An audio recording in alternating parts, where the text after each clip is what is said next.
Now, this podcast, I'm a veteran, you're a veteran. There are, I think, over 2 million veterans in the UK. Lots of active serving men and women. And although this isn't exclusively a podcast for veterans, it's designed to cover a lot of things selfishly that I'm interested in.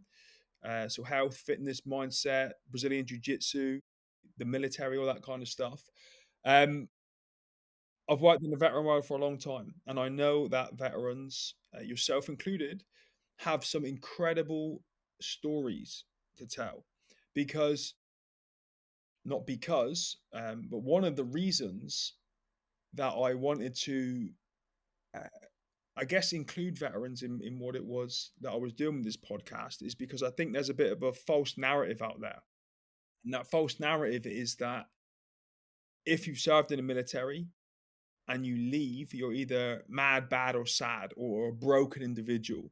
And hopefully, by the end of this conversation, everybody listening will understand that that is absolutely not the case, and that there are many men and women from the military that go on to do phenomenal things, whether it's in business, whether it's in fundraising, whether it's with their family, whatever it is, they go on to do phenomenal things. And I wanted to highlight that. And after reading a little bit about you, reading your bio, I think you are the perfect example to shine a light on a veteran that goes out there and does phenomenal things. So I want to dig into your story a little bit. And as with any good story, I want to start at the beginning. And I would like to start, first of all, by saying, well, by asking you, why did you join the military?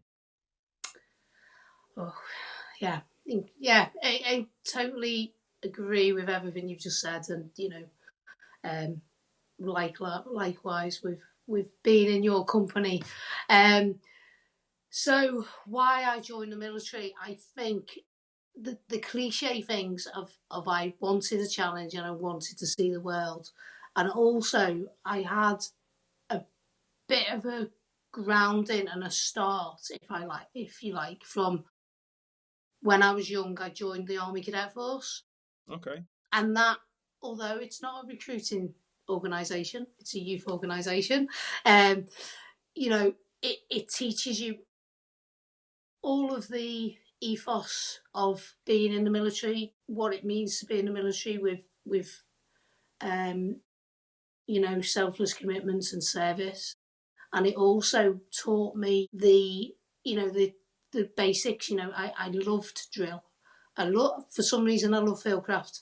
I liked using weapons. I love shooting, but not particularly cleaning the guns. But Yeah. and I just loved everything to do with it. I loved the adventure training, the people you were around, the fact you were in the outdoors, and I think that is what led me to joining the military, really, because I was very sporty as well as being in the cadets. So I was a skier.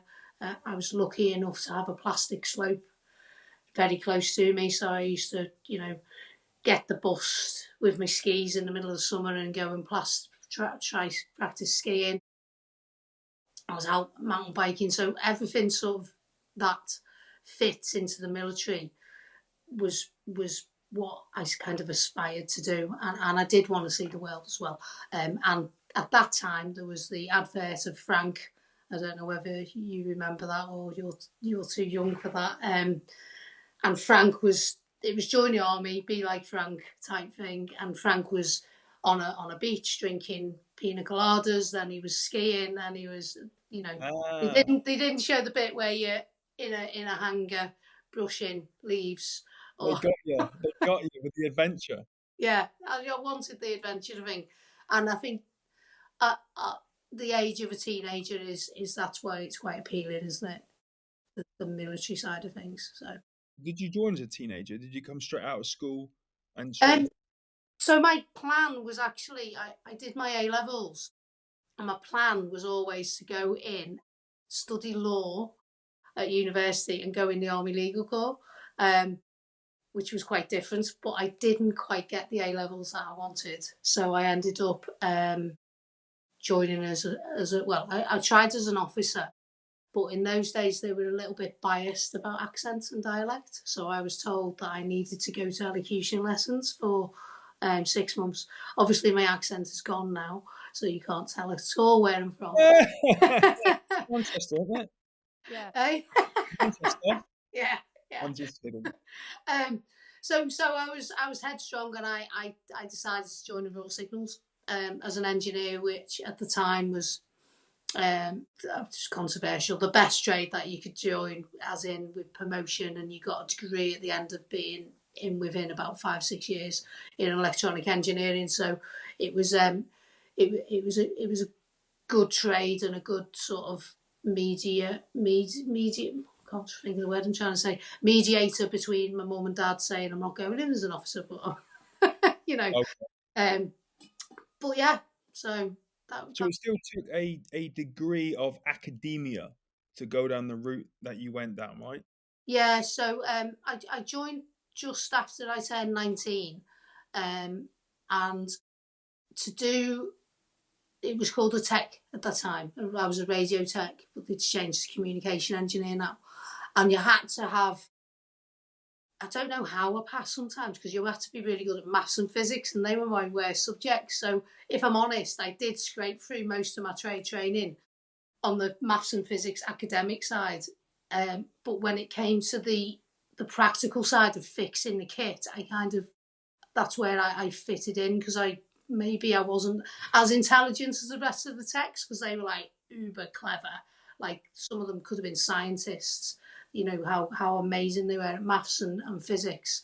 But when it came to just, right, this bit doesn't work, move on, this bit doesn't work, move on. So I was a bit dulled down by it, so probably could solve the faults a bit easier than them, maybe. I don't know.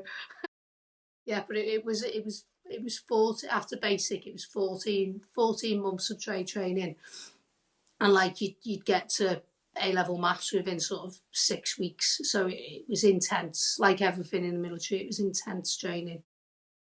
But instead of the body, it was you know, your mind and your brain that you were having to use. And I'm interested, like, what does life look like after trade training?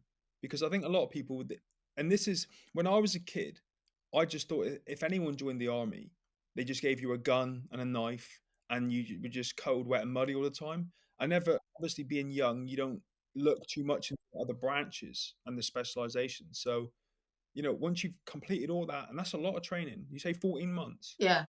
Yeah. And then you pass out, you go to your unit. What is like life like then? Yeah, so I was really lucky. So I chose, and I only wanted to go to 2 places. I wanted to go to this unit called 30 Signal Regiment, and maybe Northern Ireland. I wasn't interested in Germany getting drunk and Cyprus getting a tan. That's very cliche, but you know, I wanted to go and do stuff. So I joined 30 Signal Regiment, which still exists, and it's in, I think it's still in Nuneaton, and it wasn't for the location, it was for what it did. So it was nicknamed the Globetrotters because it was the only unit that did satellite communication at its time. So it was some of it was Star Trek stuff, if you look at what we were doing. And it was cutting edge. So we had a lot of civilian companies trying to poach us. You know, they'd stand outside the gates trying to get us to sign on the dotted line. Yeah, because we had a unique set of skills once we were trained, so we'd leave trade training. There was 2 of us that got posted from there, which was interesting, because I sort of had a friend, because with the signals we get posted away, so you're often posted on your own. And he and I went, and the first thing you do is you have to learn a load of systems that you haven't learned, because they were unique to that unit. So you had to go and learn SATCOM, you had to go and learn principles. So it's like, I've just finished learning and now I've got to learn again. But I basically sort of, and him actually hit the ground running, because we'd been there. As normal, you get put on guard when you first get there. You got to pay your penance. So I think we did 3 weeks of guard. We then joined our troop, which was technical maintenance troop, where all the techs and engineers went. So when we were in situ, we would fix all the broken kit basically, and go on exercises and stuff. So it was very workshop based. We were in a briefing in the morning. We're quite relaxed in the signals. We'd probably maybe have a parade on the Monday morning, and then after that parade to be just sat round in the NAFI room, the breakout room. And he was just, our staff, he was casually reading out, and then he was like, Atkinson deal, Bosnia, and that was like next week. Wow, you were And deployed. we were sprogs, you know, we were young, straight out of the factory, and we were like, looked at each other and we were like, he must have got that wrong. You know, we don't know what we're doing. And afterwards we went, oh, staff, did you read our names out for Bosnia? And he was like, yeah, Bosnia next week, you're on UNTAC training tomorrow. Which UNTAC training used to be called UNTAC because it was UN training, and you'd go away for a week in, I think it was West Down camp, really cold camp near Salisbury, and you'd get trained on whatever was to do with that theatre. So it was like landmines, a bit of Bosnian or Serbo-Croat, first aid, all that type of stuff for a week, and then the next thing you were on a hike off to Bosnia, which was pretty like, wow, this is real. I'm actually in the army now, and I'm going to see the world. And that was sort of the moment I joined that unit. That was how my life was. I sort of would go back, do R&R, and then the world opened up. Fortunately or unfortunately for people, and there was lots of wars and peacekeeping missions from sort of that date. So my first unit, I travelled 35 different countries and was often in the same time as the infantry was, because we had to have comms back to the UK because the commanders needed to speak to HQ. So we were on the front line a lot of the time. Obviously Bosnia not so much because I wasn't that old. It was peacekeeping. Again, Bosnia was so interesting for me. It was such a learning curve. You know, I was then, I think I turned 21 because my trade training was so long and basic training and stuff. But I still felt very, very young to be out there. The job of FRT, so I would go out, a detachment or a unit would, their comms would go down, and I'd get in a Land Rover with my gun. Another guy as co-driver, normally like it could be anybody. He'd normally just be a driver, electrician, or something useful, or an operator to take crypto down, and then we'd drive somewhere in Bosnia on our own. Rock up at some other unit, try and fix the kit, and then come back. And it was amazing. Really, it was what I joined to do. You know, being in the thick of it. Albeit it was, most of my missions, to be fair, were peacekeeping missions, and a lot of the military's missions are peacekeeping missions now, which people don't seem to realise, I think. Yeah. How did it feel then being on the front line? I mean, was there much activity in it? I mean, you don't know how many tours did you do? Went to 30 plus different countries. I went 35 different countries, but some of them were sort of, transit and sunshine tours, if you like. Yeah. So like I did Bosnia, Kosovo, but with Kosovo, we were there at the start, and we were there in Greece. So we started in Greece, and the whole of the NATO troops drove into Macedonia. Then we sat in Macedonia, and then we drove over the front line into Kosovo. So that was interesting in itself. And then my detachment ended up moving to Albania and set up with the refugee. Well, what are they called? I think they were classed as refugees, not just because it was a different country. So we were on a refugee camp with just, literally, there was something like 12 of us, just a signals unit. A few engineers went and helped, dig the latrines and set up the tents, and we were there in the in the thick of a refugee camp where people had been ripped from their homes in Kosovo, and some of those experiences there, because we set up like football matches between the refugees, and we got totally annihilated because they had national players on there.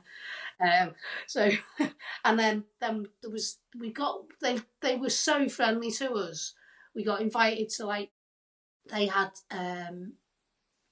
community festivals and stuff. And I remember seeing, it was literally, I got kind of thrown out the way, and it was because this lady had seen a family member that they thought was dead, Wow. and they it was just so emotional. And obviously, you're a soldier, so you can't show anything. But in hindsight, it was just to see that joy of two people who both thought each other were dead, and the realization that they were alive and they both survived was immense. Incredibly powerful to show. You don't always see it as a soldier, but to see it firsthand shows what good we were kind of doing over there, as opposed to people just think it's guns and bullets, and we don't, you know, do peacekeeping missions, but that's mainly all I kind of did Yeah. when I was over there. So that was an amazing experience. East Timor was probably one of, if you like, one of the best tours, because we landed on D-Day +1, and the place, it was like Vietnam. It was like a scene from the Vietnam War when we first arrived. The streets were empty. There was buildings burnt out. We went there with the Gurkhas, so there was I think it was about 28 Brits that went, and the rest was Gurkha regiments. They were like patrolling the ground. We were driving through in a soft skin Land Rover, and then we took incoming fire from the militia, which was bizarre, because like hours earlier we were in Australia, which was where we were forward based, and we had buildings exploding around us. You know exactly what I mean. But with that tour, it went from complete and utter chaos within a few months to complete calm, and we restored. The people had come back down from where they were hiding in the jungle, and I was part of that mission where we went and brought them back down, and it was complete, from chaos to tranquility, and people were starting to establish their lives back again within. I think it was 3 months before the British government pulled us out, because it was an Australian-led mission. So we were there just to help the Australians get a foot in there, because it was their first mission that they led. So that was completely so. It, you kind of saw, we didn't have any mission creep. We saw the start of it when the UN had fled, and we went in, and it was, the Gurkhas were out there fighting, and we as a troops, the interfet troops, we restored peace and got the locals back voting, which is what it all started about, because they wanted independence. So yeah, it It's was. funny, isn't it? Yeah. Do you mind if I just jump in a sec? Yeah, sorry, I can talk. I'm a scouser. Yeah, I don't wanna I wanna touch on 2 things. I don't wanna forget about them. It's funny, the first thing is the what you said earlier about, you're on a peacekeeping mission. I'm on social media every day. I don't know how much you use it, and I think it's even in my bios that I'm a veteran, and I'm very lucky in the way that I haven't had a lot of hate over the years. But every once in a while, you get these lunatics that jump online and attack you, and they call you baby murderers, and they start talking about, you invade this country, you do this, you're a horrible person, blah blah blah, whatever it is they want to offload. But it's very rare when it comes to the military that people are talking about what you just talked about. They seem to very quickly forget the peacekeeping missions, the humanitarian missions, the disaster relief missions that the military do, and all the good they do all over the world. They just think that a soldier is this, you know, completely zoned out killing machine that has no emotion and goes in and does horrible things. Yet that's not the truth. And they forget about all the great stuff that the military do all over the world, all the help they give, the support they give, and it irritates me a little bit, and so it's really nice to hear you talking about the peacekeeping missions and that reunion of those two people. That's just one example of probably tens of thousands where those two people were living in this war-torn country in hell, and you've come in and you've you know been embedded in this refugee camp. You brought a bit of light to their life with the football games, and then these two people were reunited that both thought each other were dead, and I imagine that was extremely emotional. I wish these kind of stories were told more often on big platforms because they're important, to try and change. We said at the beginning, a lot of people have this false narrative of the military that we're all mad, bad, or sad. They also, I think, have that false narrative that we're all just these trained machines that go around with guns doing bad things, and it's not true. So thank you first of all for highlighting that because that's important. I have completely forgot what the second point was. There were two things I wanted to touch on. One was the peacekeeping missions.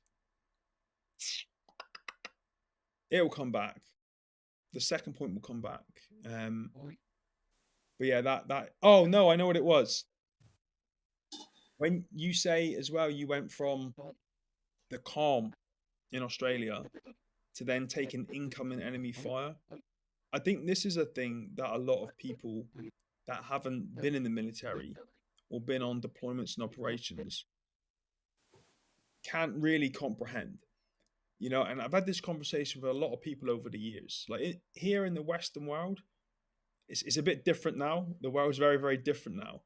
But like growing up, I think a lot of us took for granted how safe we were and protected we were and how removed we were from all that stuff, conflict and war and everything. And then for me, as I joined the military, my experience was you go out to Iraq at 19 and there's all that noise, all that chaos, and you spend months and months and months living with that daily. And then you come back to the UK and there's that calm you talked about. But a lot of people don't understand that they live in that calm and that peace and that tranquility. And the adjustment is quite difficult. I don't know if you agree with that, but to literally go from dodging bullets, bombs, mortars, and rockets one day to then quiet and calm and safety, it's a difficult adjustment to make, isn't it? And I think a lot of people struggle with it. I've been very lucky. I don't know about yourself, but I've been very lucky in that I didn't find it that difficult. But I understand how difficult it can be. How did you adjust going from the chaos to the calm? Yeah, I think when you kind of still in the military, they keep you busy, don't they? Is one of the things. But when you do come back, you've sorted your kit out and you get released for your R&R. It's very, as you say, stark to then get on a train, everyone's safe. Then you land back or drive back home, and then you're walking through your shopping precinct or walking along the park, and you haven't got your gun with you, you haven't got your rifle with you, and everybody's just walking freely and happily. And I think when you look back and when you realise how this country has an amazing freedoms. We've got obviously our problems. But I've just recently come back from working in the Middle East. Only 3 weeks working for the military, certain military. And because of the cultures and stuff, I didn't really go out on my own. So it was similar. I was working with them. I came back here, and what you just said really resonates. So landed back. The first thing I did, because I go walking most mornings, is I got up and went for a walk on my own. And it wasn't until I was walking around the park, I was like, we're really lucky. Yeah. I've just come from a certain chaos with different, it was a safe area, but and then I've come back here, and now I can go out walking on my own. It's you can relate to it still, even as for myself, because I do probably different things to normal civvies. And what you've just said, yeah, I was totally, maybe it's age, totally related to the fact that how lucky we are in the UK, Mm. um, and how not everybody in the world still has that freedom of being able to walk. I think it's being able to walk without fear of something happening. Because obviously you've got civilians everywhere you go walking around, but it's the fear, I think, that they live in, which we don't have. And I think because when I was I was only young. We're all young, aren't we? You'd come back and you'd probably get home, and everybody'd celebrate you being home, and you'd go to the pub. So when you'd come home on R&R, you didn't have much. I don't think you had much time to think of it as a soldier, because you were always busy. It's not until you sort of reflect back, as a veteran, as us getting older, that you start to analyse what you've done and been through, and that's sort of an interesting point that you brought, because I only related to that literally last week when I came home. Yeah, it is bizarre. I remember having an experience where, so I went to Iraq when I was 19, and prior to that, as a young man, you're out with your friends in the clubs, drinking and partying, and sometimes it can get quite violent. You know what I mean? When people are, and I remember times prior to Iraq where if somebody had maybe taken a dislike to me and got aggressive and I'd feel that fear and that adrenaline release and be terrified that I was going to get into a fist fight. And then when I came back, that same scenario would happen and you just feel like a sense of calm. It was like things were put in perspective. You're like, the worst thing that's going to happen here is someone's going to hit me in the face and I might get knocked out. I'm not going to get shot, stabbed, blown up, any of that stuff. And it was the weirdest feeling. It was like, I don't think leveling up is the right way to describe it, but like growing up, maybe. I just, that fear, I didn't feel that anymore because I'm like, so what, mate? Like, you're aggressive. I don't care. Do what you want to do. You know what I mean? And if we get into a fight, it's not the end of the world. It's minor compared to, this is not real violence compared to how violent some people can be. And you just change a little bit, don't you? And for me, I think I changed in a positive way in that experience, not a negative way. But yeah, it's difficult. I don't know how you feel about this, but I kind of wish in a way more people understood it. Yeah. You know what I mean? They You, understood. I think you leave your friends behind, don't you? Who stay here, I think, because when you come back, they they're kind of frozen in time, so they're still doing the same thing every weekend. Where you've gone away and experienced some, life changing experiences in good and bad. It's not all negative. And then you come back and you kind of think, as you just said, am I gonna be bothered about someone looking me up and down? Not really, you know. So you kind of do leave your friends behind because you change in different ways, and it's not till maybe later when you come back that you might reconnect, because then everybody's had a life experience. Where I think soldiers and the military, we have life experiences which are maybe beyond our years because we're all teenagers when we join. Yeah, yeah. Now, I might be jumping ahead a little bit far here, so tell me to stop and calm down if I am. But you talked a lot about the academic side of what you did and the study and the tests and being smart as a soldier. Yeah, But you also are very physical and sporty. Am I right? yeah. And that Well, was a I big part. used to be. Yeah, okay. That was a big part of your career, right? Yeah, And it's one of the great things actually about the military is those kind of opportunities to be able to wear a tracksuit, do adventure training, travel, and all that. So, let's get a little bit into that, because I know you're a skier. Yeah. How Yeah. did all that come about? I was really sort of lucky because I had that grounding, especially skiing. So in my day, it's a little bit better in my day. In my day, it was very much an officer's sort of sport. So I was lucky enough to find out about there was an army ski team. So I have emails in those days. I don't know. I sent some sort of message to the guy who's in charge of the women's army ski team, Paul Ford, and I ended up going away for the summer camp selection. And being good enough to be able to go into the squad. And then from then, I kind of went away. So I was really lucky. I'd go away on the training squads from kind of October, November till sort of January, February. So I'd ski for sort of 4 months of the year because you train. Then be the armies, where from the armies you'd get, if you did well in the army ski championships, you then get selected to go to the inter-services, where you'd then race against international militaries, and you'd also, the main one to beat is the RAF and the Navy. So you were treated like athletes, I'd imagine, were treated or are treated. So you just literally train. You'd get up every morning, you'd hit the slopes on the first ski run, and you'd be training till the last ski run, and then you'd come back, analyse on a video what you'd done wrong, and then you'd go back up the next day.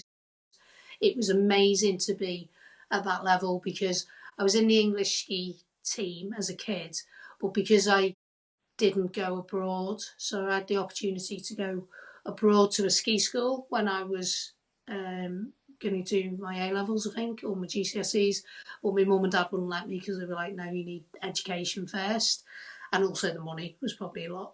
And I don't think, in hindsight, England and Britain, we weren't that good at skiers. So I might have got in the fizz races, I might have got to a World Cup, but I would never have medalled whatsoever. So it was probably a good decision. So instead, I got paid to ski.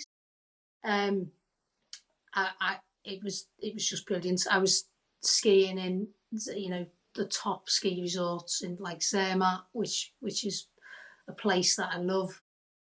I was skiing next to like the national Swiss teams, and I remember the guys, the number one at the time, sharing a ski lift with him, Herman Meyer, and he was a huge bloke, and I was like lifted up off the floor because he was so big. But we were skiing like next to these legends, and that experience was just amazing. And I think if you're good at a sport, or particularly if you're good at running in the military, you really excel and you get such opportunities. It's amazing. And from there, I mean, much to my troop staffy's annoyance, I got to go away. So I kind of went away, did this amazing time skiing, and then I was the only sort of soldier on the team at the time. And then I know there was Nessie and Jodie as well. So it was very rare. Most of them were officers, just because we hadn't learned the skill. Because I had the money in those days, because it wasn't as accessible skiing. And then I'd come back from skiing, and then they'd be like, right, you're off to Kosovo or you're off to Bosnia. So it was kind of, I did an amazing experience, and I'd go to some operation somewhere to make me earn my money, I guess. That's an insane switch, isn't it? Yeah. Going from skiing to combat. Going from Sam Ritz on a downhill, having my legs rubbed before I go to do the downhill as a professional skier, to getting back going, right, Atkinson, you're off to wherever, getting that haircut. Or you haven't done your CFC for 6 months, get down to the gym. Insane. It's pretty nuts. Yeah. And did that lead on to anything else, to skiing? Any other sports? No, I mean, as a female, and there's not many females in your unit, every sort of competition you could get on in the team, as the regimental team. So I did swimming as well. I used to really enjoy swimming, and we were lucky enough at my first unit to have a pool. So when I was back, I'd go get beasted in the pool, and then we'd go round units. And somehow I ended up on the athletics team, chucking a discus or something. I don't know. It was like, hockey. I loved hockey as well until we played against the police, and they totally smashed my ankle up. Yeah, totally snapped. But you think, I can play on that till you stop. But the opportunity is amazing. There was a guy in my unit who was an amazing kayaker, and he ended up, excelling. Got bought a kayak, I think, because he was competing nationally. So the opportunity's there if you're good at sports, for sure, isn't it? Absolutely. How long did you do in total in the army? It was just short of 12, 11 years, but then when I left, I joined the TA for a bit because I had the old issue where I couldn't get a job for a bit when I first left the military. So I joined the TA and ended up as permanent staff up in a signals unit in Huyton, which is deepest, darkest Liverpool. So they were really good to me, to be fair. And did you leave voluntarily, or were you left? I did. I kind of left. I was just approaching 30, and I thought, I need to leave while I've, I'm still fit and healthy, and try and do another career. And the last unit I was in was quite good for that. And I left thinking, everyone's going to know who I am, what I've done. I'll get that. And it didn't happen. I nearly ended up working on, it's still there now, it's automated, on a car park in Birkenhead for £3 an hour collecting tickets. And then luckily, because like my money was running out and stuff, luckily I got a phone call saying come to London for an interview. And then I ended up working on a very rich businessman's house who'd just been broken into, and their family had been held up at knife point, and I worked with them for a few months as their close protection officer. And then from there, I just didn't look back. I ended up in America and doing some pretty, like, again, it's like a different world out there to some of the stuff I've done. So I was really lucky, but that transition to start with was very difficult. I was going to ask that. I think a lot of people get that still. And did you have a lot of support when you were transitioning out? No, there's a lot more now. Kind of, it was, I gave my ID card in, and it was like my OC was like, you'll be back in a few months type thing. Pretty supportive. Gracious. Yeah, yeah. And I walked out the gates, and kind of that was it. I was, you were alone type thing. Drove home. Luckily, I'd invested in a little house, so I had somewhere to live. And it was like, okay, it's me. I'm on my own. I've got to pay for my own dental treatments. I've got to. I can't just go to the med centre like that. And it's a wake up call, if you like. You really grow up in the military, but in a different way, because you are supported. You don't. I mean, not so much now because it pays your dime, but you're going to get fed, and you can go to the med centre, and you can get dental appointments, and you've got people there that you can knock on the door, where all of a sudden you're in Civvy Street, you cast aside, albeit, it was my decision, and that's it. And nobody knows what you did as a sergeant. Nobody knows what, you go, told in career transition workshops, sergeant, your middle management, go for all middle management jobs, but it's not like that, is it? It's really strange. I've had a lot of these conversations over the years, because I had in 2005 2006 when I first left, a similar rubbish experience. And I've been really interested to see if it's changed much and got much better. So And I've I got I've got a friend who's just left, and she's really struggling as well. And I know not she's found jobs, but then not been able to um, handle the civilian routine. So she's ended up leaving and stuff. So um, I don't think the support is it's do you know, better, but I'm not sure it's still there yet. I don't I think it's a little bit better. I think there are more resources from what I hear, but they're not necessarily used in the best way. Do you Yeah, know what I mean? Like it's there, but you've got to go searching for it and kicking down doors. And you and I both know that's not as easy as it sounds. If you've got a boss who's a bit of an idiot and doesn't want to release you, support you, like you said, your OC was like, "You'll be back." It's not very supportive. You no, know, but yeah, this is just my opinion. But I've been a veteran for 15 years now, and I've worked in this world. And we're going to get onto charity in a minute, because I know you've done a lot in the charity world. But I am surrounded by veterans all the time.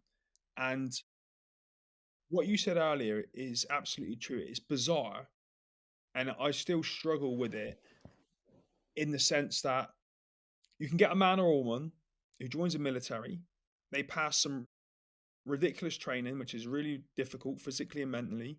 They go on operations deployments, they climb the ranks, they go through probably the best leadership development courses in the country.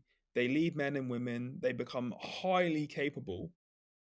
But then when they go into the civilian world, what you said is the perfect example. I know people that were RSMs that 10 years as a civilian haven't got a dentist because you're institutionalized to a degree. You can always go and walk across the parade ground to the sick bay. You can get your teeth fixed. Like you said, they've got pay as you starve, and there's always going to be food there. There's always a roof over your head. You're getting paid every month. You kind of know where you are. And those skills, and you'll get this right. When you're in the military, you're always like, civilians, I don't want to be a dirty civvy. But then when you come out, you're like, damn, these people are a lot smarter than me. Like I didn't know how to budget my money. I didn't know what I got to pay council tax. What do you mean I got to pay a TV license? And it's all just like this tidal wave of crap that comes at you at the same time. And for some people, I think it's overwhelming. Now, this is just my opinion, and this won't solve those problems. There's other ways I think those problems can be solved. But I think there's a part that needs to be done in the military, and I don't know when, because people leave at different points, right? And if you're lucky enough to leave voluntarily or to do your full career, when the end's coming. You've got at least 12 months to prepare. But if you're medically discharged or through some sort of disciplinary reason, then you don't get that entire 12 months. But there needs to be a point, I believe, at some duration in your career where you do some work on yourself, some personal development work to understand yourself better and understand what your passions are, what fulfills you, what drives you. And then you build a pathway to a civilian life based around those things. And like I said, we're going to talk about your fundraising and all that kind of stuff, which I'm assuming is what fulfills you and what drives you and motivates you and is your purpose in life now. But so many people don't know what that is when they leave the military. And that's why I believe first of all, they'll go, you said yourself, you went into a close protection job, right?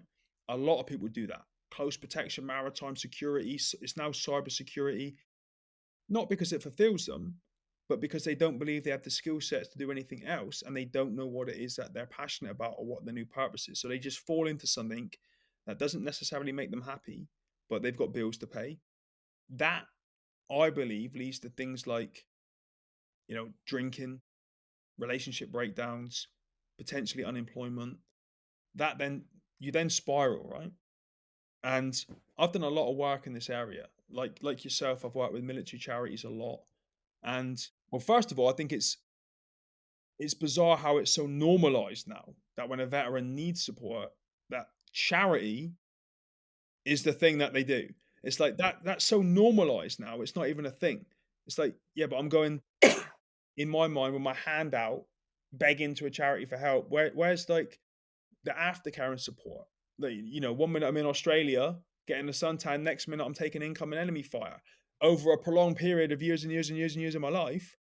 That's now starting to maybe have a bit of an effect. Can you help me? Well, no, but that charity can. Oh, okay. So now I've got to feel a little bit of shame, a little bit of guilt, and I've got to swallow my pride and go with my cap in my hand. But it's just bizarre how normalized it is now, I think. And then the second part is like the cost. You know, I've worked in military charities, or either in them or with them for years. And so I've seen the cost. I know that to put somebody through some course of rehabilitation for an addiction is £9,000 to £10,000. You know, I know that if someone's in prison, it's costing the government about £50,000 to try and a year. You know, and I found this thing when I was working at a charity. I didn't know what it was, so I did some research. It's called social value, and it basically means that if you intervene early, if somebody's got an issue, you know, let's take addiction for example, or alcohol. If you see those signs and they come to help early, get help early, you can intervene and stop things spiraling. If they spiral, that might cost the government perhaps or a charity £100,000 for one person. You get in there early, it might cost five to help that person out and then send them on their way. So I think if this stuff gets nipped in the bud, if people know what their purpose is, what they're passionate about, what fulfills them, and then they work towards that, they leave, and then they do that as a civilian, these problems of addictions, homelessness, joblessness, relationship breakdowns, they're going to reduce, which means the cost to governments or the cost to charity is going to reduce as well. So I know I've gone on a bit of a rant there, but I've been working in this for years and years and years, and it's a passion of mine. Mm. And I can't see any downside to it. Like getting in there and almost untraining. I mean, that's another part of it itself. Like untraining military men and women from what the culture of being in the military that doesn't translate into the civilian world that well. But then putting that effort into them to help them understand who they are, what their purpose is, what their passion is going to be, and then encouraging that on the way out so that when they leave, they're much better prepared. Do you know what I mean? Mm. There's definitely, as you say, there's two disconnects, isn't there? So the transition not being good enough, although it's apparently improved, which you would hope it would have improved in those years, because everybody says it when they get out. You know, and maybe they could slot things into, you know, when you have to do education for promotion, which is every corps, I think, has to do, don't you? We have to do a month? You have to do an exam to get in, and then it was a week's course, education for promotion. I mean, it might have gone now, I don't know. You have to do it for your corporal, I think, and then your sergeant. So that could be somewhere where they could slot in career advice, because they do it at schools, right? You know, everybody's, when you're at school, what do you want to do when you grow up? What do you want to do when you become a civvy? Because we all know that the military career, unless you're very lucky and want to stay in and can stay in and are selected, everybody's leaving after 22 years as a general. So you go in towards you're working all your life on this career, and then you're spat out just as you get into 40s, which is like, oh, so now I've got to start a new career in my 40s, 50s, which is very, very hard. And that in lies one of the problems is they take the best of us, break us, and then chuck us out. And then the other thing is, like you said, and this is our culture completely, the Western culture, is we don't like to prevent, we like to cure. So we don't prevent, for example, cancer. We don't put money in prevention of it, you know, eating a better diet. I mean, there might be some people, but it's all about the cure once you've got it. And that's sort of the same with what you're saying. You know, some soldiers have mental health issues, physical problems. The prevention could be better, and I have been to Parliament when the last government was in, and was starting to make some, hopefully, progression with Johnny Mercer. But then obviously the government changed, and I haven't been able to get my idea. I mean, there's so many people wanting ideas and wanting time with the new guy, and it's simple changes that can help prevent, as you're saying, people spiraling and then having to go into rehab, or having to go, you know, ending up homeless, losing their family because they haven't prevented it with simpler solutions than let's wait till you fall off that cliff and then, right, now you've got to, as you say, approach a charity, which a lot of us we're all very proud. And then we've got to then go, as you say, cap in hand and go, actually, I'm suffering. Can you give me some money, or can you give me some support? And it's not something that, from our background, we want to do. I mean, it would, you know, we're taught to be self-reliant, proud, and then all of a sudden that's stripped away from you, and you have to go and knock on a charity's door, and that's where we literally lose people because they don't do it. I just think it's about being proactive. Like, you know, in the military, you get Wednesday afternoons for sport. You know, you get Friday afternoons off. I think they were trying something where you did a 4-day work week or something together. There's time. When you're not on deployments and operations, you have a lot of time around camp if you're not training or on Yeah. course. That's not an excuse that, oh, Instead there's of pushing leaves up for something to do before they knock us off, you know. yeah, put some sort of programs in place to be proactive with people. And I know, I don't know, it's my opinion that the reason they don't do things like this is because if you did, you know, say someone's done 15 years and then this course gets introduced or whatever it is, and all of a sudden they have this light bulb moment where they understand what their new purpose is in the world, and they know what then they put their chit in to leave. And then the army are going to be like, oh no, everyone's leaving. Now, I think in the beginning, that might be the case, right? People might do that. But when you take a step back and you look at the military as a whole, and you look at things like the recruiting problem right now, right? They look at people in a situation like mine, they're going, why would I join the military? That dude got his legs blown off. That guy's homeless. That guy's got PTSD. That guy's an alcoholic. Like, they don't look after you when you leave. But if you did something like this and highlighted it and said, actually, we proactively look after our men and women, we help them prepare them for the civilian world in the best way possible. We've got all these resources, all these organizations that help, and look at these people thriving, and they highlight the people that are thriving.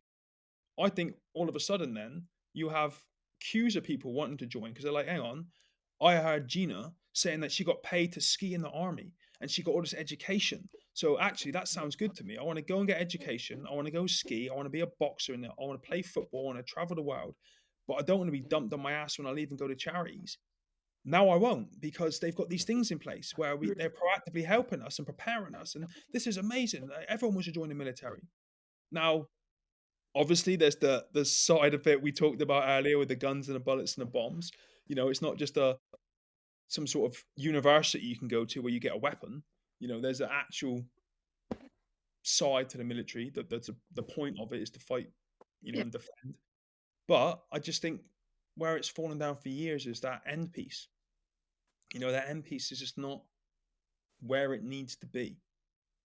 But anyway, I rant about this for hours to people. Yeah, I think because I don't think they'll probably ever change it, because they've got, especially now you've got, excuse me, the charities that are just picking up the problems, and even more so, I believe a lot of Help for Heroes resources are going on serving soldiers now as well, which is, in my, if that's true and that's still happening, it's like, wow. So you're not even looking after your serving soldiers.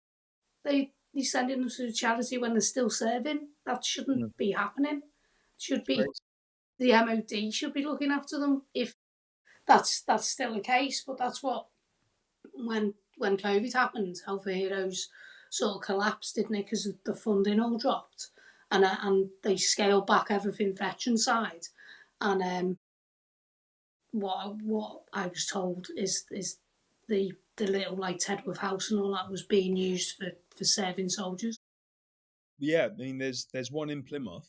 Um, I don't know why, but they built it in HMS Drake, which is a nuclear base, which is notoriously hard to get into anyway. So they built this. I mean, I was there when they broke ground for all the photos and everything like that, and they built this center, and it was great. And they used to have a Veterans Friday, and all the generations way before us were in there having coffee, playing bingo, doing dance classes, going all this great stuff. And then you're absolutely right. Like around COVID, they just put a little paragraph on their website saying that all the centres were being handed over to MOD because my wife at the time had started something in Plymouth called the Veterans and Families Hub, working for a 100-year-old charity in Plymouth, and she was looking after these veterans and their families. And all of a sudden, this massive tidal wave came. They Mm, were going into HMS Drake to that centre, and all of a sudden they turned up one day and gone, they were told you can't use this anymore, yeah, booted them out. And they're like, well, what do we do now? Like, this is really good for us. What do we do? And my wife picked up all the slack. She was working. We were driving around in COVID in my truck with iPads, food parcels, and all this stuff, going to all the most deprived areas in Plymouth. In COVID, when everyone thought they were going to die, yeah, my wife was delivering parcels and she's having Zoom calls for 8 hours a day with people that are isolated. yeah.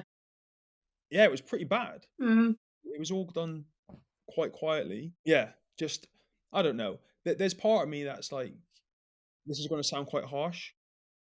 It's like, all right, you served in the military. You don't deserve help for the rest of your life. I yeah, get that. But you go to Tesco's and you leave Tesco's after 5 years and you shouldn't get supported by Tesco's for the rest of your life. But the job that we did, is very different.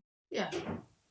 It's very different to that world. What you have to do sometimes and go through is very different.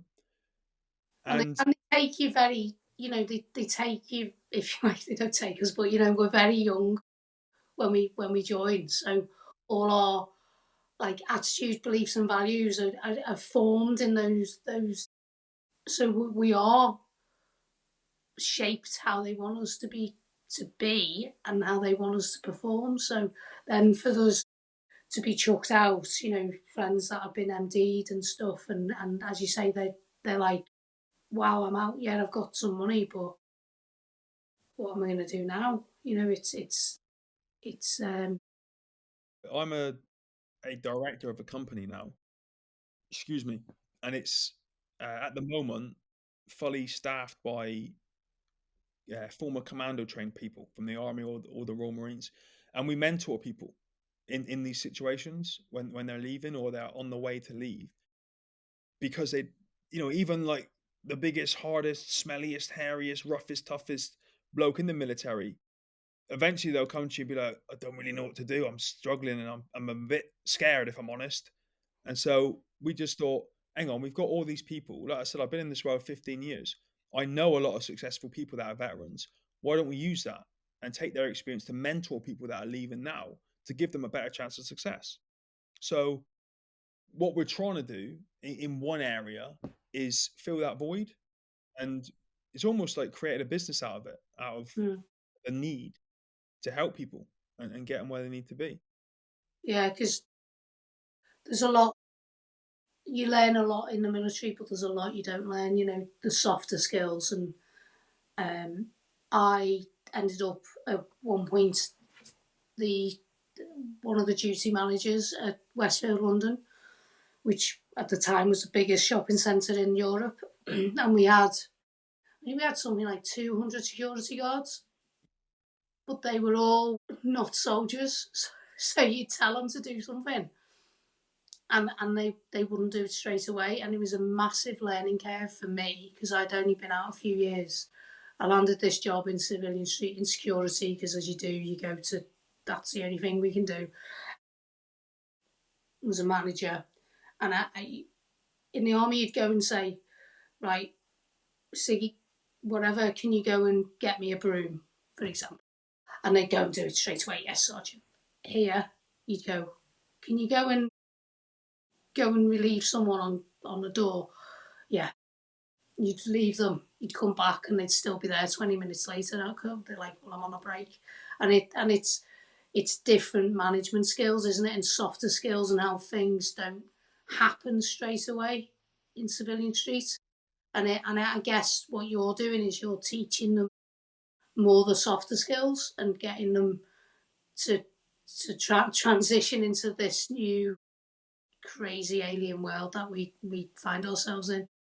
Yeah, just mentoring them and helping them where in areas that they're struggling, because they're not going to struggle in every area. But I just thought you've got this group of people that have got a lot of experience, and we've all been through it. We've all struggled through it. Now we can help people maybe struggle a little bit less. Do you know what I mean? But just So if they know that people have gone through it, and which people will have done, won't they? The military's been around for ages. A lot of the time is to let them, I guess, know that they're not alone, and there's a solution to where you can work yourself through. I've been a bit like a command task. You might not see the solution straight away, but once you get your team involved and they give you other ideas, and you go, oh, actually, that's quite easy. We can easily cross that water with that one pole or whatever they've got.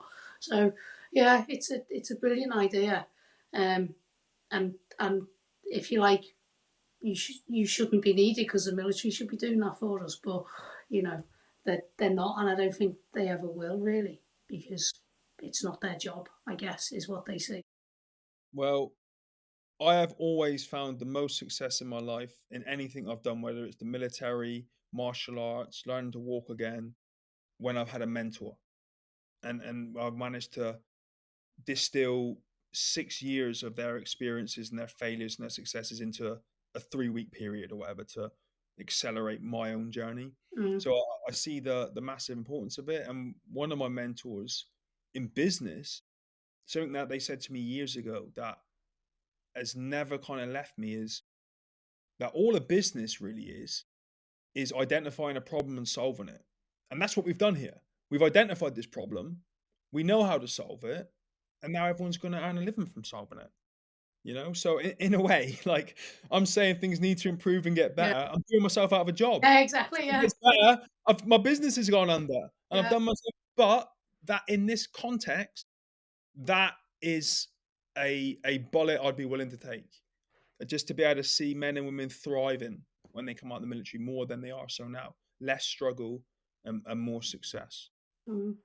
Definitely. Yeah. Anyway, listen. What I'm really excited, I go on these little rants and go on these rabbit holes. I'm really want to talk to you about your fundraising, because I read a brief bio on you, and I'm sure it's a lot more detailed than this. And you've done some extreme things physically and mentally since leaving for military charities, something that I'm familiar with. Let's talk about that. How did you get into that when you transitioned out? But when I first got out, you all think, don't we, that civvies aren't as fit as us, but I learned quickly that they are, because they focus on one thing and they haven't got our injuries. So I was in London on a job, and it was the old days of newspapers, and I saw this this thing about Death Valley race. Right. So I was like, oh, that looks good. Death Valley, never heard of it. So I signed up and raised money for charity, and that was kind of the first thing I did, was running across Death Valley in extreme heats, raising money for, I think it was for MAG, which was the Mine Awareness Group, and they're the ones that Diana was involved with, and raised about £5,000 for that. And then ever since then, I've always done, whenever I've done races and challenges, I've always done stuff for charity, and it's normally veterans charities, and started doing, because it was still, my knees weren't too bad, a few ultras and road races and stuff. So did lots of crazy stuff. And then my biggest thing and the biggest catalyst where it's come more of, as you say, a purpose to my life is during COVID. My brother got cancer during that period, and it was like this tidal wave of COVID was coming over, and then we found out my brother had stage 4 bowel cancer, and everything that was bad just got made worse because, you know, his treatment got stopped because everyone thought everyone was going to die from COVID if we just looked at each other.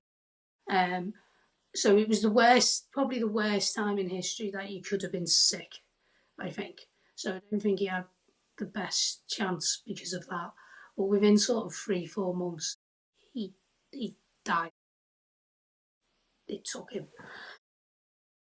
And that's a horrendous thing for anyone to watch. And then during COVID, it was even harder to be there to support him. But I just did. I just thought, you know, sod it. And in hindsight, that was the best thing to do when we look at what the government was up to. And from there, he was kind of my catalyst. So he'd been helped by a cancer charity, a little local one. So I went off and started raising money for that. So I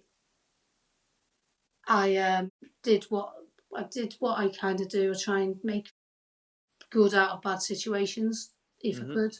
So I ended up doing something similar that I'm doing at the minute, walking and running 100 miles a week for charity for a year.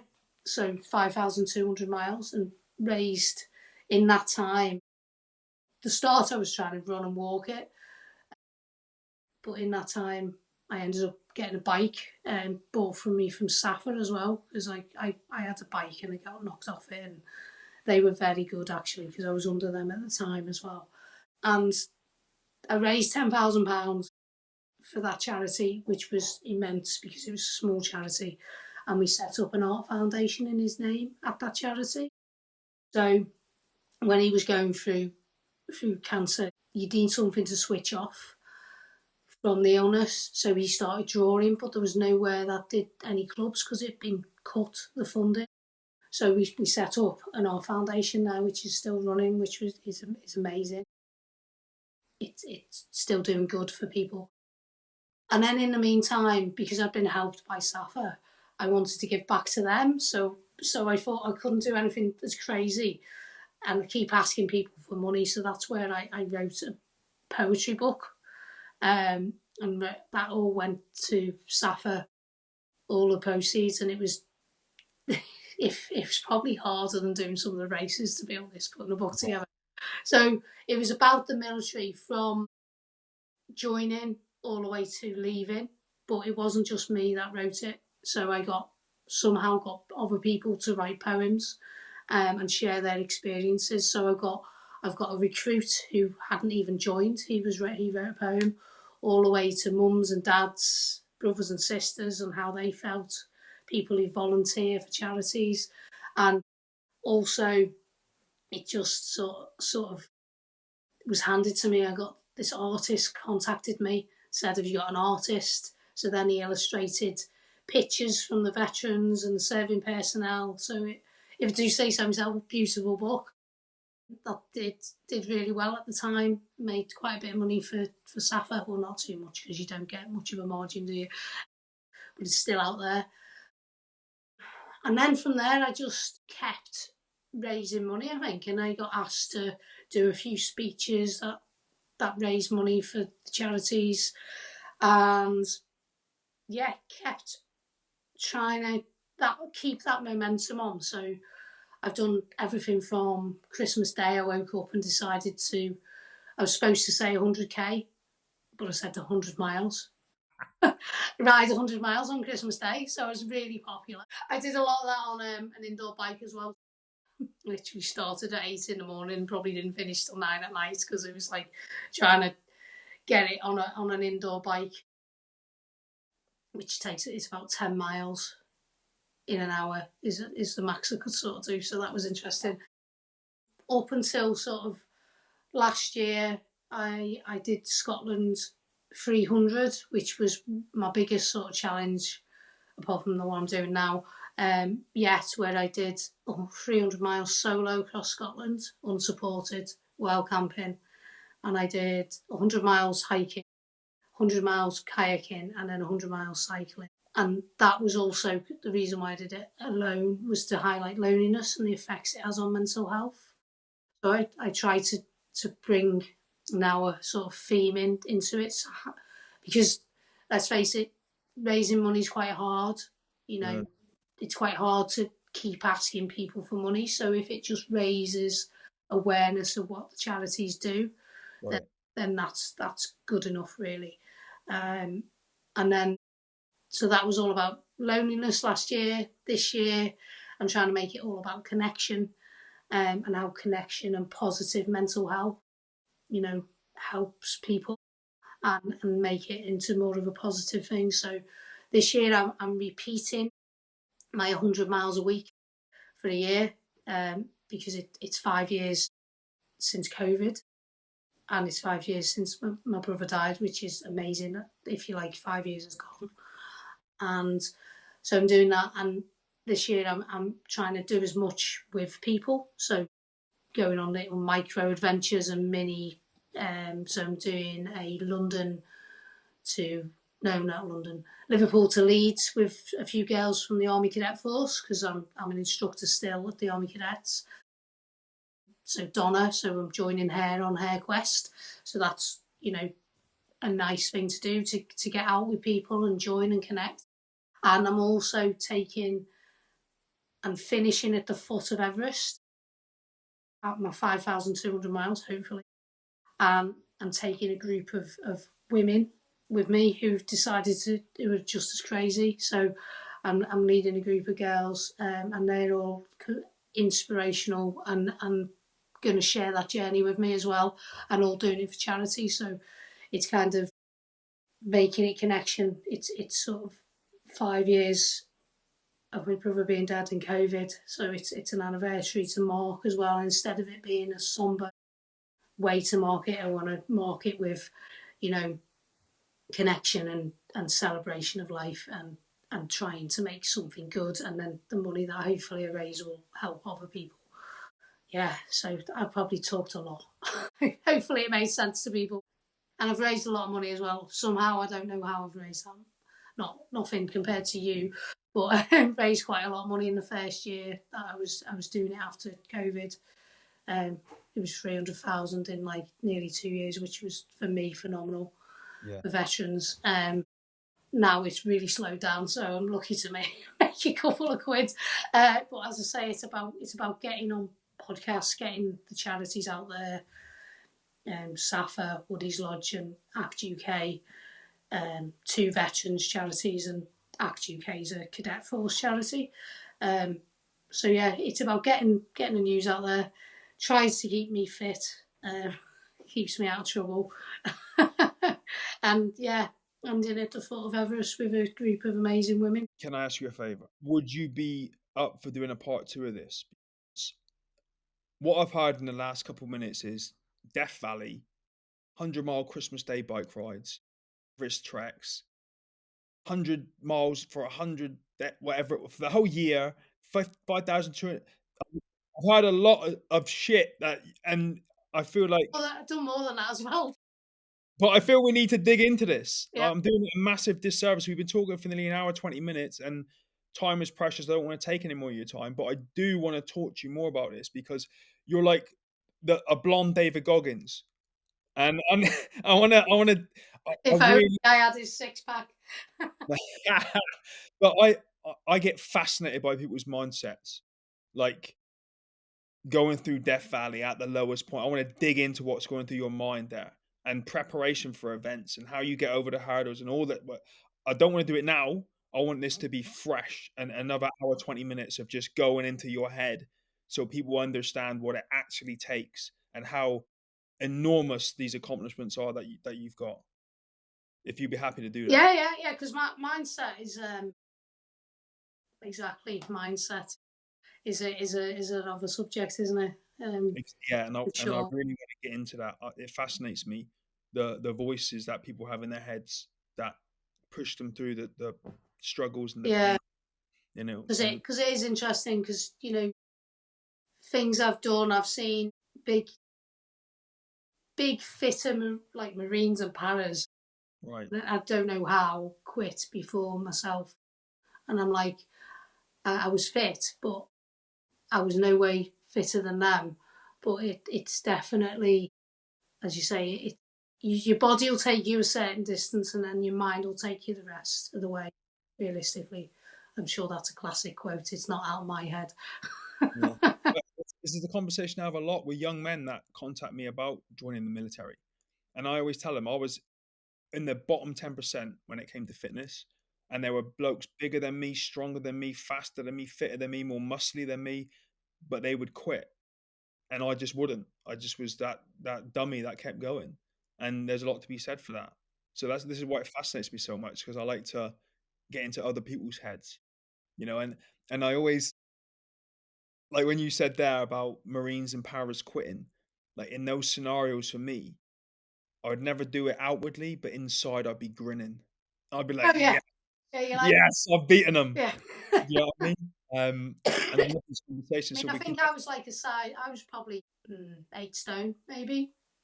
right. You know, there was nothing of me, but it's definitely mindset, and yeah, it gives you a bit of a boost, I guess. Exactly, yeah, absolutely. It's Let's like do that then. pick someone off in a race, and you're running. I'm going to get them. Right, I've got them. It's like Yeah, take li- their soul.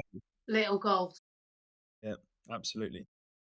Well, let's do that then. Let's book in for part 2, and then we can and it sounds like you've got a busy schedule, so we'll connect offline. You're probably busier than me. I'm flexible, Yeah, but yeah. we'll I'm what's her name? I'm trying to. A lifelong thing was always to get my mountain leaders. oh, okay. And I've been on the logbook now for like 10, 15 years, and I kept getting, so I got taken off one because I had my arm reconstructed, and they said I wasn't allowed to do it. Don't know why. It was out of cast and stuff. It was my legs that needed, but anyway, so I was taken off it. Another one was COVID. Then another one I was at. It clashed with annual camp for the cadets, and they need maximum manning and stuff. It's fourth time lucky. I'm on it at the end of the month. Maybe after that then. Or Fingers crossed. maybe after Yeah, that or then. before it, because all I'm doing is walking, trying to get hill fit. Really, don't know whether I'll do it in a month, but You will. because they'll all One be set. 20-year-olds, One set. won't they? I'll let you know. They'll all be 20-year-olds. See if they They haven't got experience. They may have youth, no. but they don't have Yeah, experience. yeah, exactly. Right. Well, Gina, thank you so much. I Yeah, appreciate thank you. I will connect with you offline and we'll sort a date out because I really want to get into that Death Valley, 100 mile, everything and everything else that we Yeah, haven't talked about. with it, I always try and. Everest is the first one I've done abroad. So, and Death Valley when that was years ago, the first one. Most of them are doing this country and try to now do like as everyday adventures. So like I did 50k a day for 30 days. Um, and I can't say most people can fit little everyday adventures, even if it's sort of a 3k walk every day for 30 days. It's about micro adventures, if you like, and fitting it around your life because not everybody can go and walk around Britain for 2 years. So No, yeah, you're right. Well, there's a business model there. I can see your business. yeah. I see your business. Right. Listen, Always I'm looking gonna for go. business and money, that's for sure. Yeah. Gina, thank you again. Really, really do appreciate your time. Um, hopefully we'll speak before the mountain leaders. If not, best of luck with it. We Yeah, can speak for definitely. that. I'm I'm pretty. sure you'll smash it. Yeah.